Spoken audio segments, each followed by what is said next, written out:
Oi pessoal, sejam bem-vindos a mais uma aula de análise de sinais e sistemas. Meu nome é Rafael e na aula de hoje nós vamos estudar alguns sinais fundamentais em engenharia. Então vamos nessa!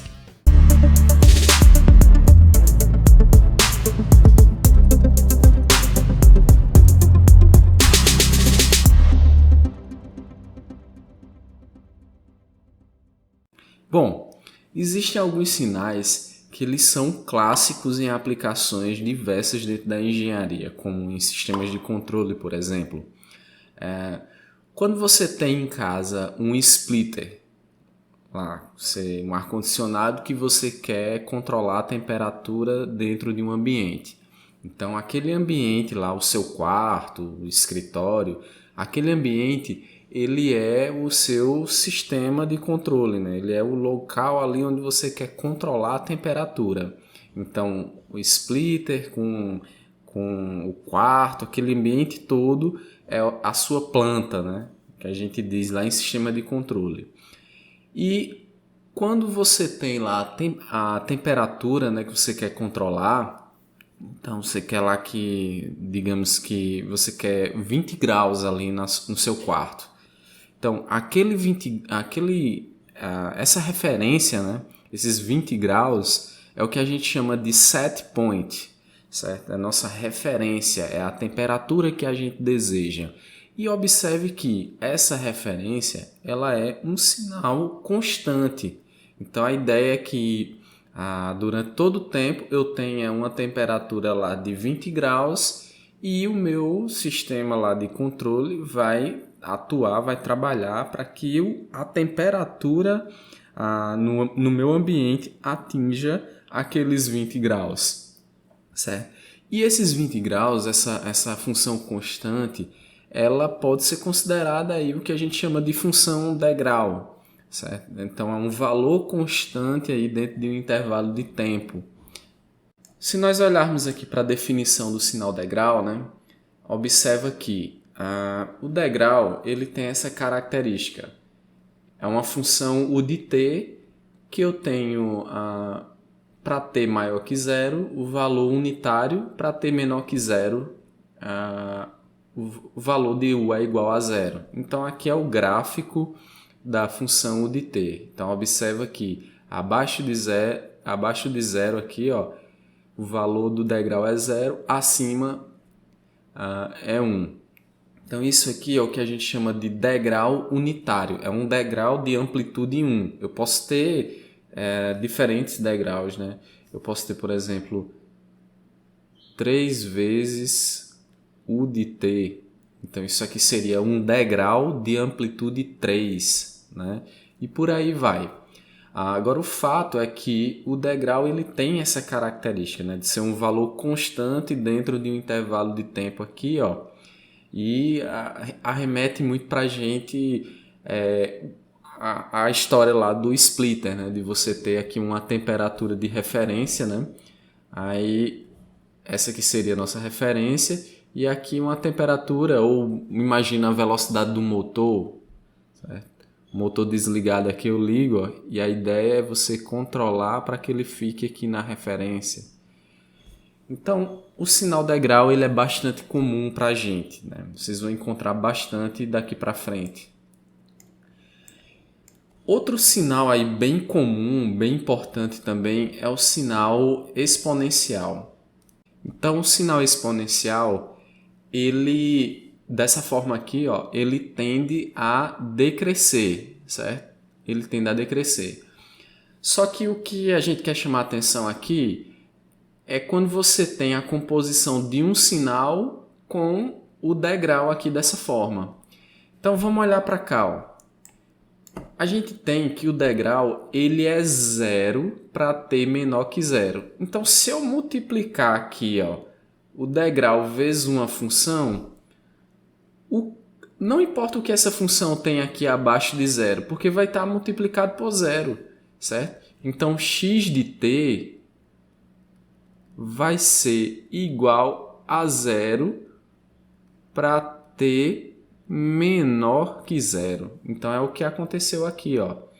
Então se eu quiser fazer com que uma função ela comece ali, inicie em t igual a zero, né? Então para baixo de zero eu não tenho interesse ali, então multiplique pelo degrau. Então é um sinal aqui que vocês podem encontrar também, né?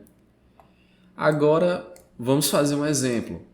Observa que eu tenho aqui, ó, essa ondinha aqui quadrada, né? Eu tenho essa forma de onda aqui, né? Só esse quadradinho aqui.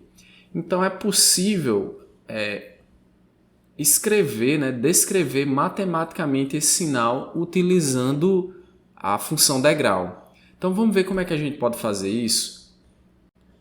Então, gente, graficamente nós podemos imaginar esse sinal aqui dessa forma, ó. Observa que eu tenho aqui um valor igual a zero nesse intervalo, e daqui, ó, eu começo o degrau, certo? Então o que é que eu posso fazer? Se eu imaginar um degrau deslocado aqui, começando daqui, ó, certo? Se eu imaginar um degrau desse jeito aqui, ó,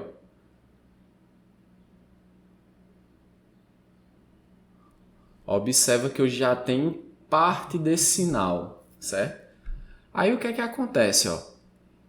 Em t igual a 4, esse sinal vai para zero, certo? O que é que eu posso fazer? Se eu pegar outro degrau aqui, ó, nesse instante de tempo aqui, para baixo, e se eu fizer isso aqui, ó, concorda que se eu somar esses dois sinais, eu vou ter esse sinal aqui, ó, porque se você imaginar que aqui é 1, se eu somar com menos 1, vai dar 0, certo? Então, observa que esse sinal aqui de cima, ele é a composição de dois sinais desse tipo aqui. E quem são esses sinais, né? Então, esses sinais aqui, se você imaginar, ó, x de t, ele pode ser composto por... Isso aqui nada mais é que um degrau, né? Um degrau aqui é deslocado em duas unidades, né? Seria u de t menos 2, que seria... Deixa eu colocar aqui em azul. U de t menos 2. Então, esse menos 2 eu desloco nesse sentido, né, esse sinal. Então, um degrau deslocado aqui, né, menos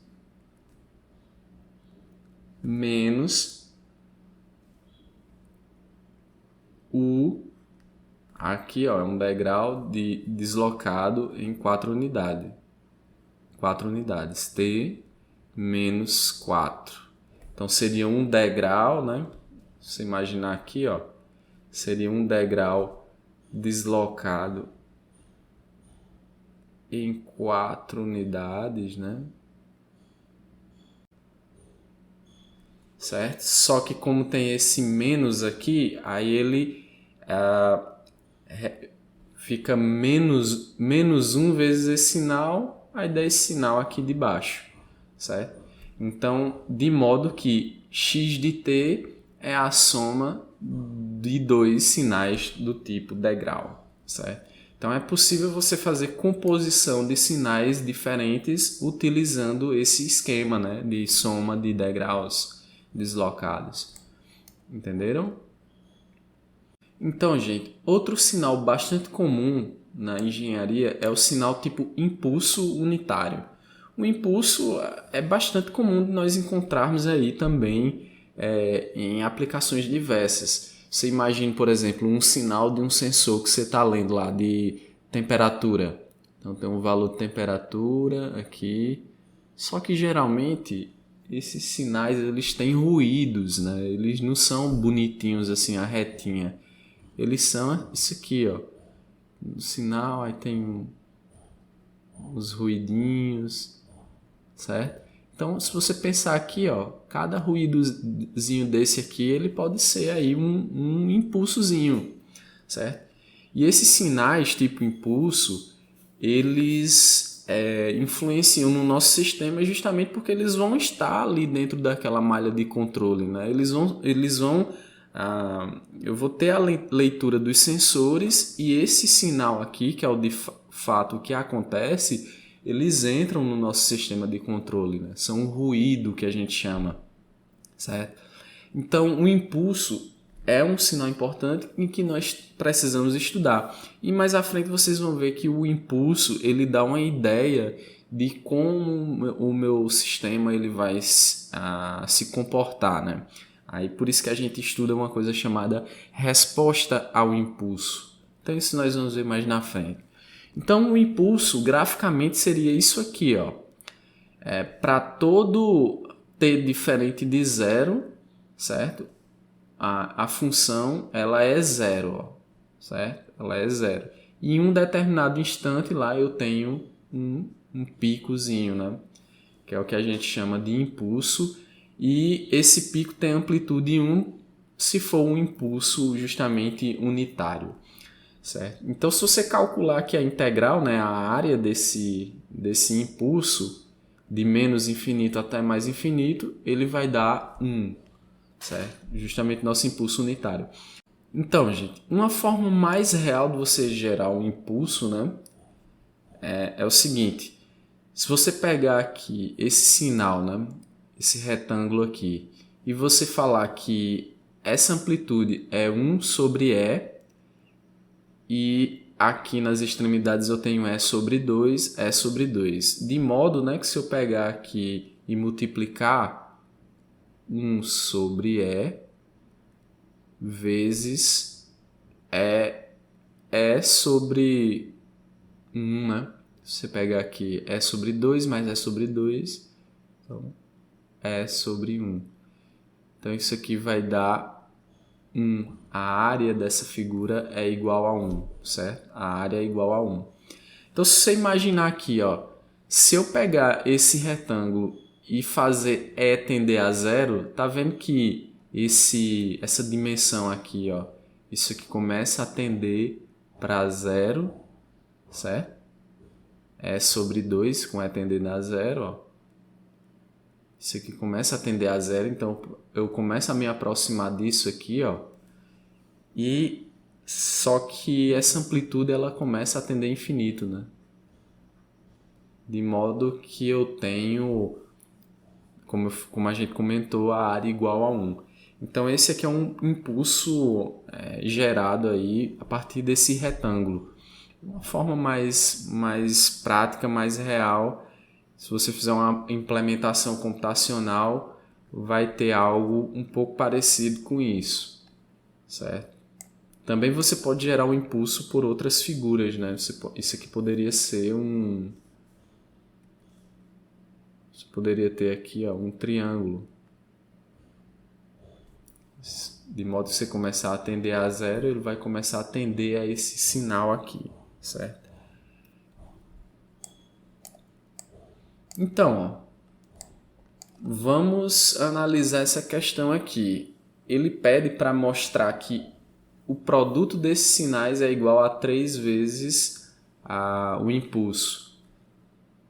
Certo? Então, se eu multiplicar esses dois sinais aqui, ó, t ao cubo mais 3 vezes o impulso, eu tenho isso aqui.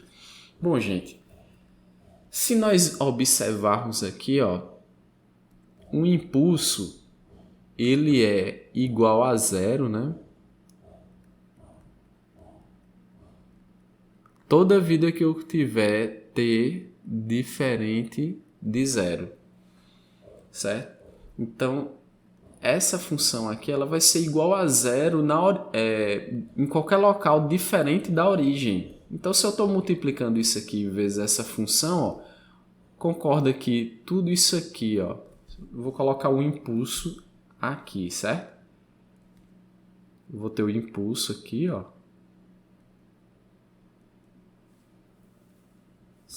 Vamos imaginar que, como eu tenho amplitude 3, vou colocar aqui o impulso unitário. Pronto, eu tenho um impulso unitário que eu estou multiplicando aqui por essa função. Então, concorda que tudo isso aqui ó, vai ser zero, tudo isso aqui vai ser zero, e eu vou ter aqui o impulso unitário vezes 3. Então, o meu resultado aqui seria uma função impulso de amplitude 3, certo? Então, vamos colocar isso aqui na equação. Imagina que eu tenho aqui G de T igual a T ao cubo mais 3, né? Então, se eu pegar aqui na origem, ó, G de 0, isso aqui vai dar quanto? Isso aqui vai para 0, né? E eu vou ter que G de 0 é 3. Então, se o impulso unitário é 1 na origem, então eu vou ficar aqui com 3 vezes 1, ou vezes o impulso unitário. Então, 3 vezes o impulso unitário. Certo? Deu para entender graficamente aqui? Então, dê uma olhada novamente Você pode dar pausa no vídeo, colocar aí no papel, ou voltar ao vídeo, analisar novamente, para entender essa análise. Outra função muito importante, né, que a gente encontra nas nossas aplicações é a função exponencial, certo? Então, a função exponencial, ó, a gente vai considerar aqui que ela é E elevado a ST. No caso S, né? Ela é composta por uma parte real e uma parte imaginária, certo? Então vamos analisar aqui, vamos destrinchar aqui matematicamente esse sinal e vamos ver como é que ele fica, né? Vamos analisar aqui. Então tem o seguinte, ó. Eu sei quem é S e eu vou ter agora, ó, que a minha função exponencial vai ser quem? Vai ser E elevado a S, que é o meu sigma mais J ômega, vezes T, certo? Bom, gente, se isso aqui está somando, né? Eu posso quebrar isso aqui num produto. Vai ficar E sigma T que multiplica E J ômega T. Então, daqui, ó, eu posso escrever que E elevado a sigma T que multiplica, ó, E elevado a J ômega T, isso aqui é a identidade de Euler, certo? A identidade de Euler eu posso pegar isso aqui e escrever em forma de senos e cossenos. Isso aqui é cosseno de ômega T mais J seno de ômega T, certo? Então, eu saí daqui e cheguei nessa expressão, certo? Então, se eu imaginar aqui, ó, para o conjugado desse número complexo, né? Se eu imaginar aqui S asterisco, né?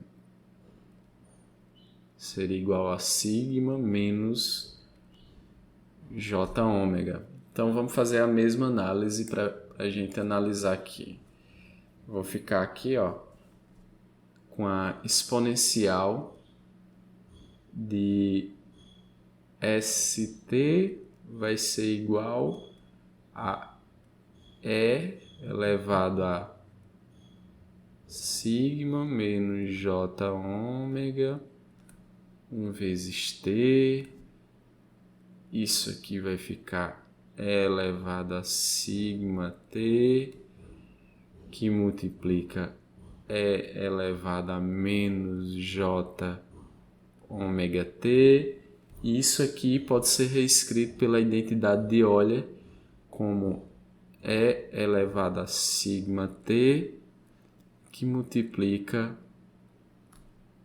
cosseno de ômega t menos j seno de ômega t. Então veja que eu tenho duas expressões aqui, né?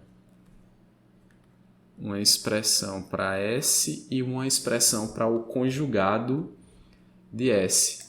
Agora, se eu pegar, ó, e somar essas duas expressões, eu vou repetir elas aqui e vamos analisar para a gente ver o que é que acontece. Eu peguei aqui, ó, a E elevado a st igual a E elevado a sigma t, que multiplica cosseno de ômega t mais j seno de ômega t, e agora é elevado ao conjugado, né, de st. Isso aqui vai ficar E elevado a sigma t, que multiplica cosseno de ômega t menos j seno de ômega t, certo? Então aqui, ó, se eu somar esses dois sinais, se eu somar, eu vou ficar com o seguinte, né, ó, eu vou ter E elevado a st mais E elevado ao conjugado de st vai ser quem, ó? Vai ser... Veja que o seno vai cortar, né? Esse seno com esse aqui. E eu vou ficar aqui, ó, com 2 vezes E elevado a sigma t cosseno de ômega t, certo? Então daqui, ó, essa expressão eu posso escrever que E elevado a sigma t cosseno de ômega t é igual, ó, esse 2 passa para lá dividindo, é igual a 1 meio de E elevado a st mais E elevado ao conjugado de st. Pronto. Então eu tenho essa expressão aqui, ó, certo? Se a gente pegar a identidade de Euler, vou repetir aqui a identidade de Euler, ó. A identidade de Euler, ela diz que o cosseno de ômega t é igual a 1 meio de E elevado a j ômega t mais E elevado a menos j ômega t, certo? Então percebam, ó, que esse caso aqui, certo? Esse caso aqui é como se nós tivéssemos aí a generalização da identidade, né, de Euler para o caso em que eu tenho S igual a uma parte real mais uma parte imaginária. Porque nesse caso aqui na identidade de Euler, a parte real ela é nula, né? Eu tenho S igual a J ômega. E aqui não, aqui é o caso geral, para onde eu tenho aqui a parte real inclusa, certo? Beleza, gente? Então, recapitulando, quando nós temos aqui, ó, E elevado a st com S contendo aqui a parte real e a parte imaginária, se a gente comparar aqui com a identidade de Euler, nós temos aqui que o caso em que eu tenho e elevado a st, né, essa parte real diferente de zero, seria aí uma generalização da função e elevado a jωt, certo? Então, gente, o interessante aqui da função exponencial é que ela é muito versátil, certo? Essa função exponencial aqui, dependendo desses parâmetros aqui de sigma e jω, eu vou ter casos especiais dessa função exponencial. Então vamos olhar para cá. Ó. Imagina que eu tenho uma função, minha função exponencial, que ela seja da seguinte forma. Então eu tenho aqui f de t igual a uma constante k e elevado a st, certo? Se eu considerar aqui que s é igual a zero, né? Considerando esse caso aqui, a minha função vai ficar quem? Vai ficar k elevado a zero vezes t. Isso aqui dá 1, né? Então, vou ter aqui que minha função, ela se transforma, minha exponencial, ela se transforma numa constante, num valor constante, certo? Aí eu tenho outros casos, né? Imagina que eu tenho aqui e elevado a st, né? Considerando aqui, ó, que eu tenho ômega igual a zero e, consequentemente, né, eu vou ter que S é igual a sigma. Então, nesse caso, gente, eu vou ter que E elevado aqui a sigma t. E esse sigma, né, se eu tiver, por exemplo, sigma maior que zero, né, para t igual a zero, isso aqui vai ser 1, né? E esse sigma ele vai começar a crescer, né? Fazer com que essa função exponencial cresça. Quando t tende a infinito, essa exponencial tende a infinito. E já isso aqui é para sigma maior que zero. Se sigma for menor que zero, então isso aqui vai ser uma exponencial que ela decresce tendendo a zero, né? Certo? Então, tem outros casos também, né? Eu posso ter aqui, ó, considerar sigma igual a zero e S igual a mais ou menos jω. Então, isso aqui vai ser E elevado a mais ou menos jω. Então, nós já vimos que isso aqui, pela identidade de Euler, é a função cosseno, né? Certo? Isso aqui é uma função cosseno. Aí eu tenho aqui, né, outras variantes, né? Se eu imaginar a S igual a sigma mais ou menos jω.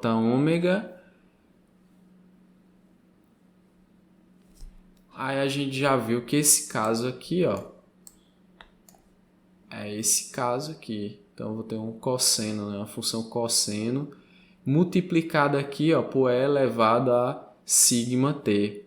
Aí dependendo do valor de sigma, por exemplo, se sigma for zero, então isso aqui vai ser 1, né? Aí eu vou ter a função cosseno. Se sigma for menor que zero, aí eu vou ter um exponencial decrescente multiplicado o cosseno. Aí eu vou ter um cosseno que ele vai fazer isso aqui, ó. Ele começa grande, aí vai diminuindo aqui, ó, diminuindo a amplitude, certo? Acompanhando aqui essa queda da função exponencial. Então, gente, esse código aqui, ó, é o código do Scilab que nós desenvolvemos aqui na aula passada, só que com algumas modificações. Aqui a nossa função é a função exponencial, ó, e S é sigma mais a parte imaginária, né? I vezes o ômega, certo? E aqui, ó, eu mudei só essa função aqui para pegar os limites diferentes aqui em x e y. Aqui, ó, certo? No caso, a mudança foi em y. Para eu pegar aqui, ó, se eu colocar sem essa função aqui, ele vai plotar só até de menos 1 até 1. Aí eu não consigo ver aqui essa linha, certo? Aí eu estiquei aqui esse limite até 1.5, certo? Então, ó, nesse caso aqui, eu coloquei ômega e sigma igual a zero, ou seja, S igual a zero. Então a gente já viu que é um sinal constante, né? Sinal constante aqui, ó, de amplitude 1. Se eu colocasse aqui um outro valor, por exemplo, colocar aqui K vezes, né? Não, vou colocar aqui... Isso, vou colocar o K vezes e esse K aqui ele vai ser igual a 1.2. Então vamos simular. Então observa agora, ó, que o limite foi para 1.2, uma constante de valor 1.2. Então vou colocar aqui novamente para 1 e vamos fazer algumas alterações, né? Então lembra lá que se eu colocar, ó, esse sigma para ser um valor positivo, né? Vou colocar ele aqui como sendo 2. Então essa minha exponencial ela vai começar a tender a infinito. Então vamos lá. Ó, acabou que eu nem vi aqui. Deixa eu tirar o limite, né, agora, para a gente conseguir ver.